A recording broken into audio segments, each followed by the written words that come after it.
Hello mga mamis! Today papakita ko sa inyo kung paano ko ginawa itong edible na ball topper na yan. So ito talaga, hindi talaga maganda na add to cart ka ng add to cart ng hindi iniintindi yung description. So napakalaki pala ng size na ito, halos nasa 7 inches yata ayan nabili ko para sa ball topper. So ang laki niya. Ang kailangan ko kasi yung kasi laki lang ng palad. So buti na lang may mangkok ako na ganyan. At least yan na lang yung naisip ko na pwede kong gawin kaysa bumili ako ng panibago. Or sa bagay wala kasing size na ganyan talaga sa kailangan ko eh. Tapos yan, nagtunaw na nga ako ng white chocolate na ganyan, hindi ko na yan siya nilagyan ng tubig or anything. Basta tinunaw ko lang yan siya.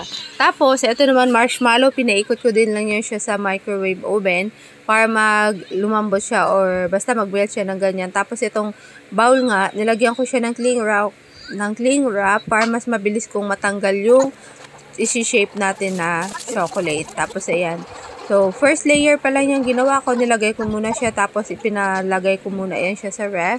Para medyo mag-form siya. And then, kapag medyo matigas na siya, ilalagay na yung second layer or up to third layer. Basta kung ano siya yung medyo safe or medyo makapal.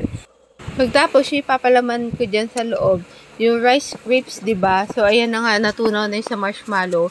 Nilagyan ko siya nung tinunaw ko din na chocolate. Tapos, yun sa crisps na yan. Para ano to, yan yung maging palaman niya. Siyempre, at least kahit pa paano, medyo mas malaki yung magiging laman niya sa loob. Yung texture nga pala niya, para siya nougat na chewy siya. Slightly lang yung crunch niya, kasi medyo naluto siya, siyempre dahil sa init nga, no. Tapos yan, lalagyan mo lang siya hanggang sa mapuno. Sobrang bigat na ito, parang kaya halos kalahating kilo din siguro yung bigat niyan.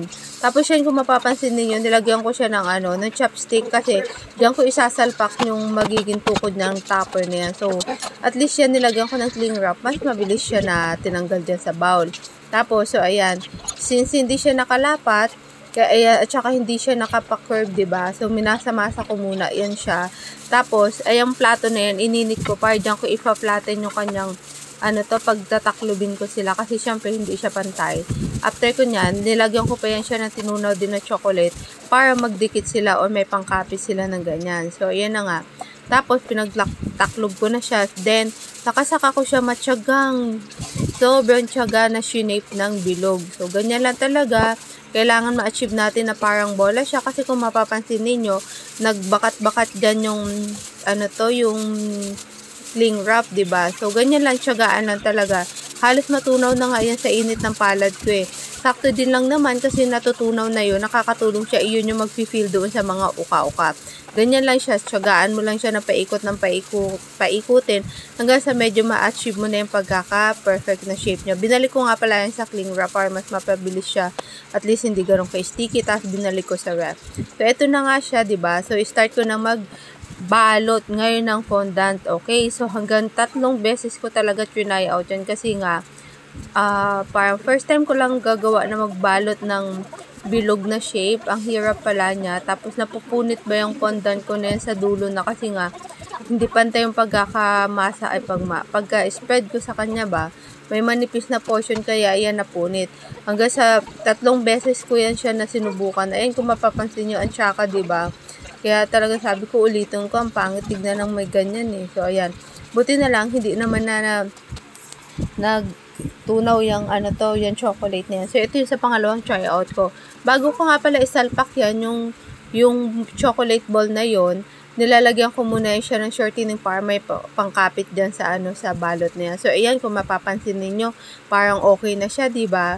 Pero sablay pa din talaga yan. May punit yata yan, or basta may isang portion dyan na parang hindi ko siya nagustuhan. Kaya, ayan, finally, itong pangatlong tryout ko na to, na kahit pa paano ay umokay naman na siya. So, yun lang, tiyatsagaan mo lang talaga. Nagbubble na nga yung, yung fondant ko na yun kasi nakailang masa at paikot niya na ako sa microwave para lumambot siya ulit. May shape ko siyang ganyan. Diba? Yan, mukhang madali. Pero sobrang, ang tagal ko niya masa-masa para maganda pa din siya.